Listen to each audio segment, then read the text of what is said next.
शुक्लांबरधरं विष्णुं शशिवर्णं चतुर्भुजं प्रसन्नवदनं ध्यायेत् सर्वविघ्नोपशान्तये। व्यासं वसिष्ठनप्तारं शक्तै पौत्रमकल्मषं पराशरात्मजं वन्दे सुखतातं तपोनिधिं।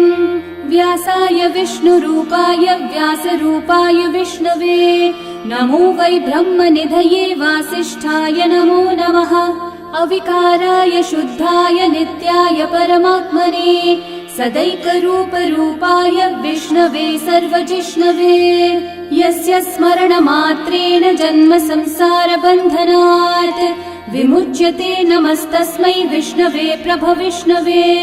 ॐ नमो विष्णवे प्रभविष्णवे। श्रीवैशम्पायन उवाच श्रुत्वा धर्मानशेषेण पावनानि च सर्वशः युधिष्ठिरः शान्तनवं पुनरेवाभ्यभाषत। युधिष्ठिर उवाच किमेकं दैवतं लोके किं वाप्येकं परायणं स्तुवन्तः कं कमर्चन्तः प्राप्नुयुर्मानवा शुभम्।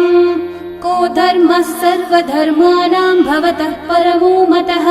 किं जपन्मुच्यते जन्तुर्जन्म संसारबन्धनात्। श्रीभीष्म उवाच जगत्प्रभुं देवदेवम् अनन्तं पुरुषोत्तमं स्तुवन्नामः सहस्रेण पुरुषस्तततोत्थितः तमेव चार्चयन् नित्यं भक्त्या पुरुषम् अव्ययम् ध्यायन् स्तुवन्नमस्यं च यजमानस्तमेव च। अनादिनिधनं विष्णुं सर्वलोकमहेश्वरं लोकाध्यक्षं स्तुवन्नित्यं सर्वदुःखातिगो भवेत्। ब्रह्मण्यं सर्वधर्मज्ञं लोकानां कीर्तिवर्धनं लोकनाथं महद्भूतं सर्वभूतभवोद्भवम्। एष मे सर्वधर्माणां धर्मोऽधिकतमो मतः यद्भक्त्या पुण्डरीकाक्षं स्तवैरर्चैर्नरः सदा। परमं यो महत्तेजः परमं यो महत्तपः परमं यो महद्ब्रह्म परमं यः परायणम्। पवित्राणां पवित्रं यो मङ्गलानां च मङ्गलम् देवतं देवतानां च भूतानां यो व्ययः पिता यतः सर्वाणि भूतानि भवन्त्यादियुगागमे यस्मिंश्च प्रलयं यान्ति पुनरेव युगक्षये तस्य लोकप्रधानस्य जगन्नाथस्य भूपते विष्णोर्नाम सहस्रं मे शृणु पापभयापहम्। यानि नामानि गौणानि विख्यातानि महात्मनः ऋषिभिः परिगीतानि तानि वक्ष्यामि भूतये। ऋषिर्नाम्नां सहस्रस्य वेदव्यासो महामुनिः छन्दोऽनुष्ठुप् तथा देवो भगवान् देवकीसुतः अमृतांशोद्भवो बीजं शक्तिर्देवकी नन्दनः त्रिसामा हृदयं तस्य शान्त्यर्थे विनियुज्यते। विष्णुं जिष्णुं महाविष्णुं प्रभविष्णुं महेश्वरम् अनेकरूपदैत्यान्तं नमामि पुरुषोत्तमम्। अस्य श्रीविष्णोर्दिव्यसहस्रनामस्तोत्रमहामन्त्रस्य श्रीवेदव्यासो भगवान् ऋषिः अनुष्ठुप्छन्दः श्रीमहाविष्णुः परमात्मा श्रीमन्नारायणो देवता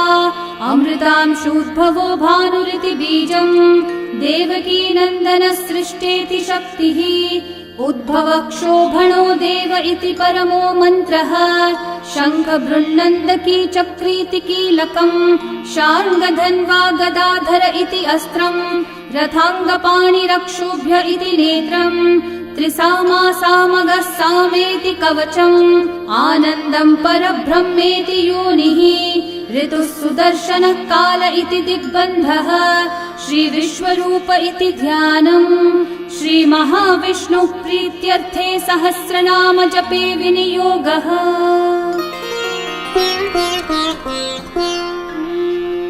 ध्यानम् क्षीरोधन्वत्प्रदेशे शुचिमणिविलसत्सैकते मौक्तिकानां माला क्लृप्तासनस्थस्फटिकमणिनिभैर्मौक्तिकैर्मण्डिताङ्गः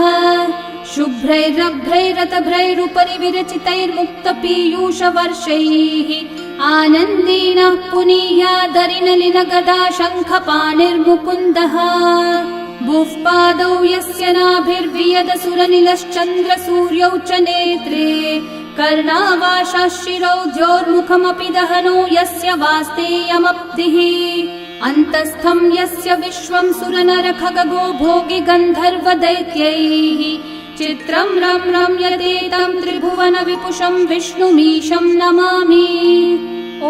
नमो भगवते वासुदेवाय। शान्ताकारं भुजगशयनं पद्मनाभं सुरेशं विश्वाधारं गगनसदृशं मेघवर्णं शुभांगं लक्ष्मीकान्तं कमलनयनं योगिहृद्ध्यानगम्यं वन्दे विष्णुं भवभयहरं सर्वलोकैकनाथम्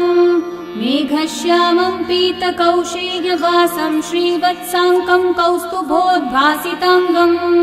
पुण्योपेतं पुण्डरीकायताक्षं विष्णुं वन्दे सर्वलोकैकनाथम् नमः समस्तभूतानामादिभूताय भूभृते अनेकरूपरूपाय विष्णवे प्रभविष्णवे सशङ्खचक्रं सकिरीटकुण्डलं सपीतवस्त्रं सरसीरुहेक्षणं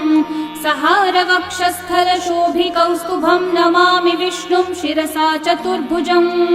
छायायां पारिजातस्य हेमसिंहासनोपरि आसीनमं बुधश्याममायताक्षम् अलङ्कृतम् चन्द्राननं चतुर्बाहुं श्रीवत्साङ्कितवक्षसं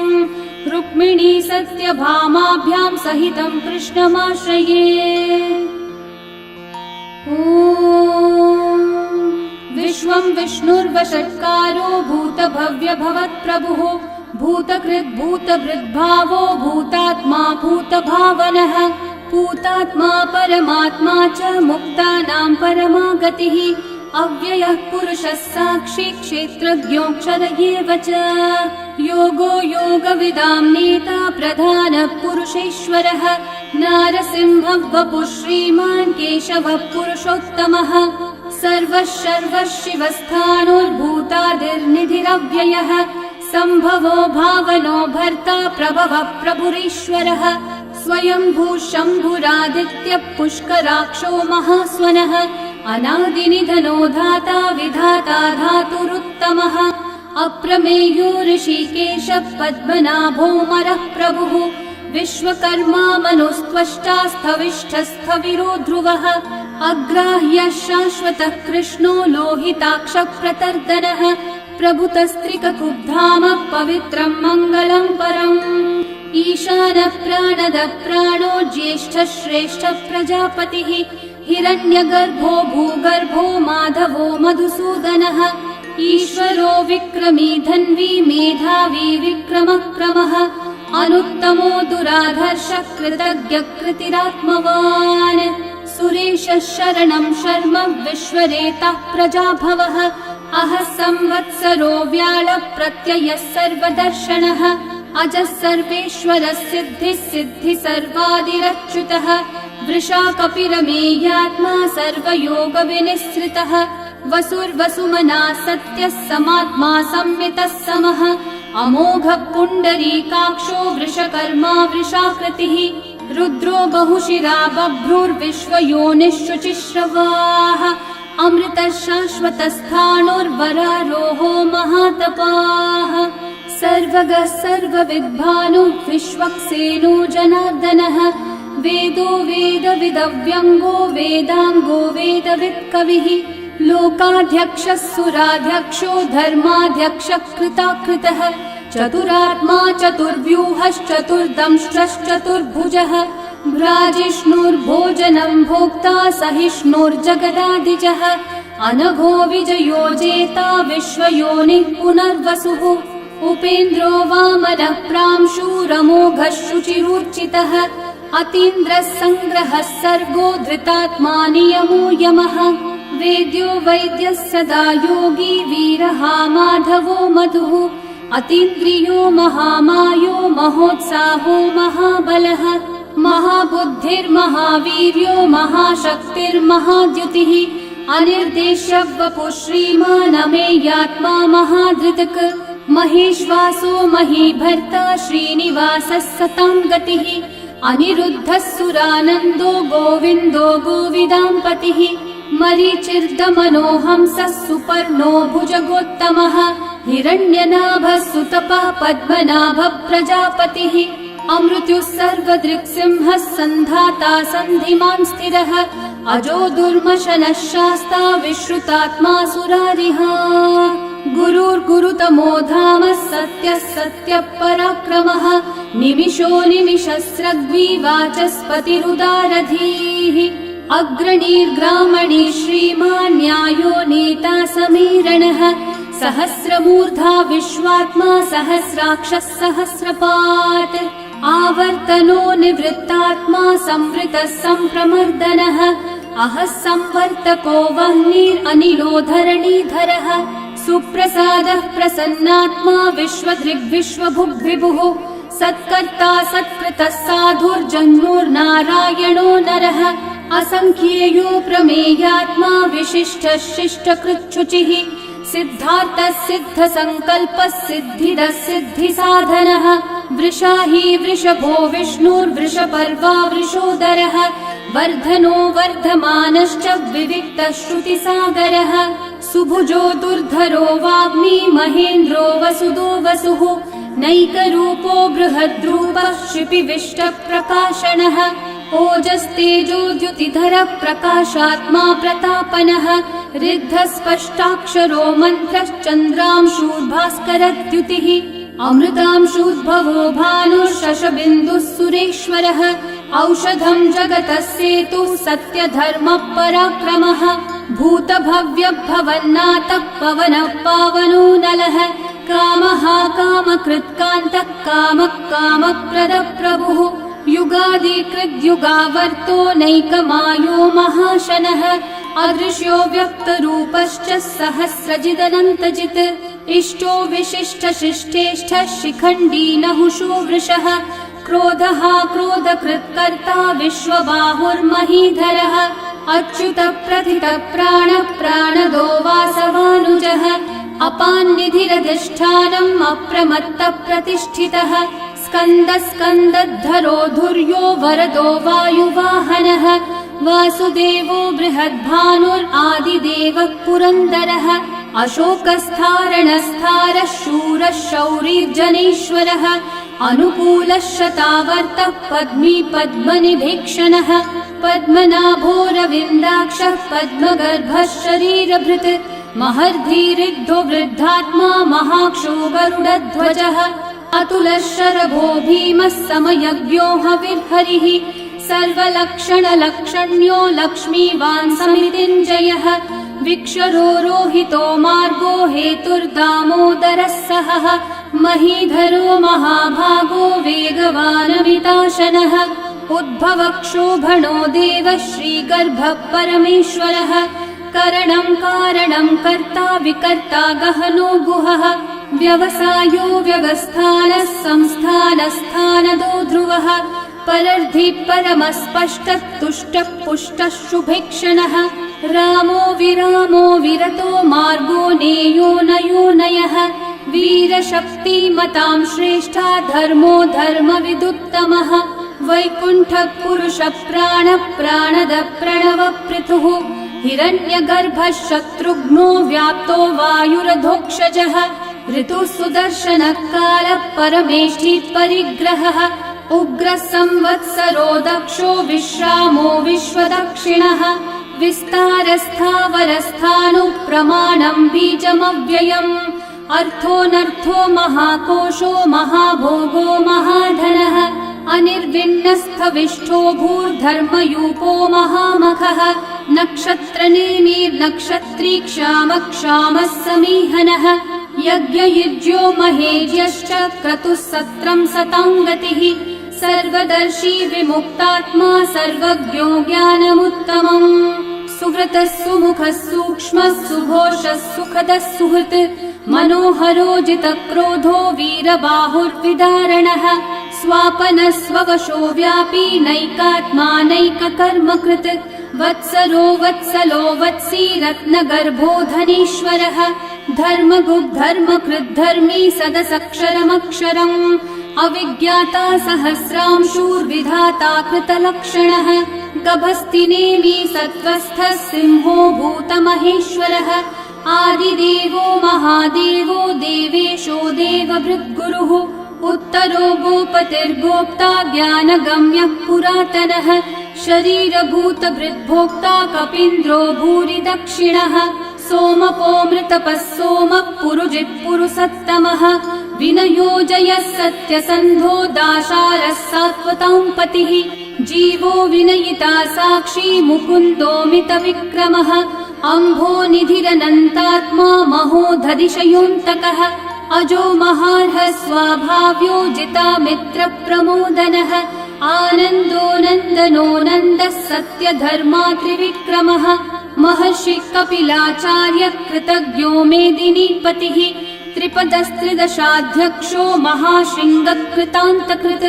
महावराहो गोविन्दः सुषेणः कनकाङ्गदी गुह्यो गभीरो गहनो गुप्तश्चक्रगदाधरः वेधास्वाङ्गोचितकृष्णो दृढसङ्कर्षणोच्युतः वरुणो वारुणो वृक्षः पुष्कराक्षो महामनाः भगवान् भगहानन्दी वनमाली हलायुधः आदित्यो ज्योतिरादित्यः सहिष्णुर्गतिसत्तमः सुधन्वा खण्डपरशुर्दारुणो द्रविणप्रदः दिवस्पृक्सर्वदृग्व्यासो वाचस्पतिरयो निजः त्रिसामासामगः सामन्निर्वाणं भेषजम्भिषक् सन्न्यासकृच्छमः शान्तो निष्ठा शान्तिपरायणम् शुभाङ्गः शान्तिदः सृष्टा कुमुदः कुवलेशयः गोहितो गोपतिर्गोप्ता वृषभाक्षो वृषप्रियः अनिवर्ती निवृत्तात्मा संक्षेप्ताक्षेमकृच्छिवः श्रीवत्सवक्षा श्रीवासः श्रीपतिः श्रीमतांवरः श्रीधः श्रीशः श्रीनिवासः श्रीनिधिः श्रीविभावनः श्रीधरः श्रीकरः श्रेयः श्रीमान् लोकत्रयाश्रयः स्वक्षः स्वङ्गः शतानन्दो नन्दिर्ज्योतिर्गणेश्वरः विजितात्मा विधेयात्मा सत्कीर्तिश्चिन्न संशयः उदीर्णः सर्वतश्चक्षुरनीशः शाश्वतः स्थिरः भूषयो भूषणो भूतिर्विशोकः शोकनाशनः अर्चिष्मान् अर्चितः कुम्भो विशुद्धात्मा विशोधनः अनिरुद्धो प्रतिरथः प्रद्युम्नोमितविक्रमः कालनेमी निहावीरः शौरी शूरजनेश्वरः त्रिलोकात्मा त्रिलोकेशः केशवः केशिहा हरिः कामदेवः कामपालः कामी कान्तः कृतागमः अनिर्देश्य वपुर्विष्णु वीरोऽनन्तो धनञ्जयः ब्रह्मण्यो ब्रह्मकृद् ब्रह्मा ब्रह्म ब्रह्मविवर्धनः ब्रह्मविद् ब्राह्मणो ब्रह्मी ब्रह्मज्ञो ब्राह्मणप्रियः महाकर्मो महाकर्मा महातेजा महोरगः महाक्रतुर्महायज्वा महायज्ञो महाहविः स्तव्यस्तव प्रियस्तोत्रम् स्तुतिस्तोतारणप्रियः पूर्णपूरयिता पुण्यकीर्तिरणामयः मनोजवस्तीर्थकरो वसुरेता वसुप्रदः वसुप्रदो वासुदेवो वसुर्वसुमनाहविः सद्गति सत्कृति सत्ता सद्भूति सत्परायणः शूरसेनो यदुश्रेष्ठः सन्निवासः सुयामुनः भूता वासो वासुदेवः सर्वासु निलयो नलः दर्पः दर्पदो दृप्तो दुर्धरोऽथा पराजितः विश्वमूर्तिर्महामूर्तिर्दीप्तमूर्तिरमूर्तिमान् अनेकमूर्तिरव्यक्तः शतमूर्तिः एकोनैकः स वः किं यतत्पदमनुत्तमम् लोकबन्धुर्लोकनाथो माधवो भक्तवत्सलः सुवर्णवर्णो हेमाङ्गो वराङ्गश्चन्दनाङ्गदे वीरः विषमः शून्यो घृताशीरशलश्चलः अमानी मानदो मान्यो लोकस्वामी त्रिलोकधृक् सुमेधा मेधजो धन्यः सत्यमेधाधराधरः तेजो वृषो द्युतिधरः सर्वशस्त्रभृताम्बरः प्रग्रहो निग्रहो व्यग्रो नैकः शृङ्गो गदाग्रजः चतुर्मूर्तिश्चतुर्बाहुश्चतुर्व्यूहश्चतुर्गतिः चतुरात्मा चतुर्भावश्चतुर्वेदविदेकपात् समावर्तो निर्वृत्तात्मा दुर्जयो दुरतिक्रमः दुर्लभो दुर्गमो दुर्गो दुरावासो दुरारिहा शुभाङ्गो लोकसारङ्गः सुतन्तुस्तन्तुवर्धनः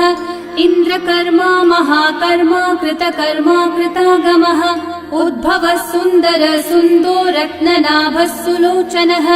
अर्को वाजः सनः शृङ्गी जयन्तः सर्वविजयी सुवर्णबिन्दु रक्षोभ्यः सर्ववागीश्वरेश्वरः महाहृदो महागर्तो महाभूतो महानिधिः कुमुदः कुन्दरः कुन्दः पर्जन्यः पावनो निलः अमृताशोऽमृतवपुः सर्वज्ञः सर्वतोमुखः सुलभः सुव्रतः सिद्धः शत्रुजिच्छत्रुतापनः न्यग्रोधोदम्बरोऽश्वत्थश्चाणूरान्ध्रनिषूदनः सहस्रार्ची सप्तजिह्वा सप्तैधा सप्तवाहनः अमूर्तिरनघोचिन्त्यो भयकृद्भयनाशनः अनुर्बृहत्कृशस्थूलो गुणभृन्निर्गुणो महान् अधृतस्वधृतस्वास्य प्राग्वंशो वंशवर्धनः भारभृत्कथितो योगी योगीशः सर्वकामदः आश्रमश्रमणश्रामः सुपर्णो वायुवाहनः धनुर्धरो धनुर्वेदो दण्डो दमयिता दमः अपराजितः सर्वसहो नियन्ता नियमो यमः सत्त्ववान् सात्विकः सत्यः सत्यधर्मपरायणः अभिप्रायप्रियार्होर्हः प्रियकृत्प्रीतिवर्धनः विहाय स गतिर्ज्योतिः सुरचिर्हुतभुक् विभुः रविर्विरोचनः सूर्यः सविता रविलोचनः अनन्तो हुतभुग्भोक्ता सुखदो नैकजोऽग्रजः अनिर्विण्णः सदा मर्षि लोकाधिष्ठानमद्भुतः सनातनतमः कपिलः कपिरव्ययः स्वस्तिदः स्वस्तिकृत् स्वस्ति स्वस्ति भुक् स्वस्ति दक्षिणः अरौद्रः कुण्डली चक्री विक्रमयूर्जितशासनः शब्दातिगः शब्दसः शिशिरः शर्वरीकरः अक्रूरः पेशलो दक्षो दक्षिणः क्षमिनाम्बरः विद्वत्तमो वीतभयः पुण्यश्रवणकीर्तनः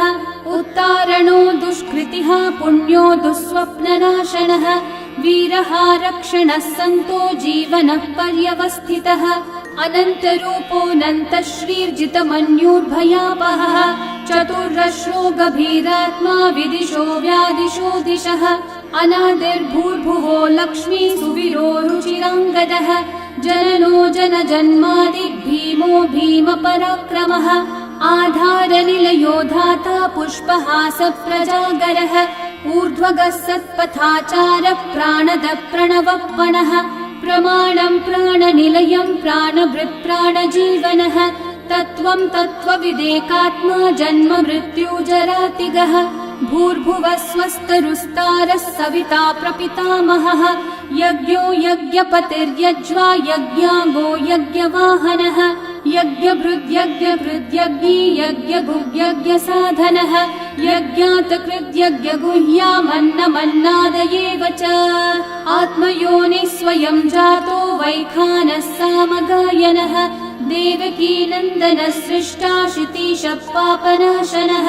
शङ्खबृन्नन्दकी चक्री शार्ङ्गधन्वा गदाधरः रथाङ्गपाणिरक्षोभ्यः सर्वप्रहरणायुधः सर्वप्रहरणायुध ॐ नम इति वनमाली गदी शार्ङ्गी शङ्खी चक्री च नन्दकी श्रीमान्नारायणो विष्णुर्वासुदेवोऽभिरक्षतु वनमाली गदी शार्ङ्गी शङ्खी चक्री च नन्दकी श्रीमान्नारायणो विष्णुर्वासुदेवोऽभिरक्षतु वनमाली गदी शार्ङ्गी शङ्खी चक्री च नन्दकी श्रीमान्नारायणो विष्णुर्वासुदेवोऽभिरक्षतु